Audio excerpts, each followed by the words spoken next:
Let's see how to share an image on YouTube. First, open your YouTube channel.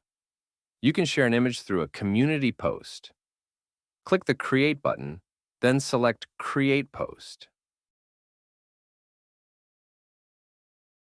Here, you'll see options to post images, videos, quizzes, and polls. Now, click the image icon and upload your picture from your computer or device.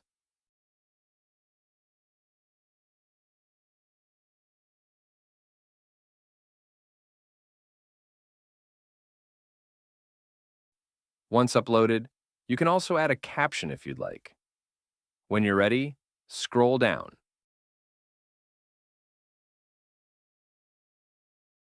You can either post it immediately or schedule it for later.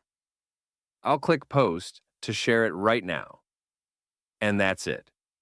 Your image has been successfully posted to your YouTube community section. Thank you for watching, and don't forget to subscribe if you found this video helpful.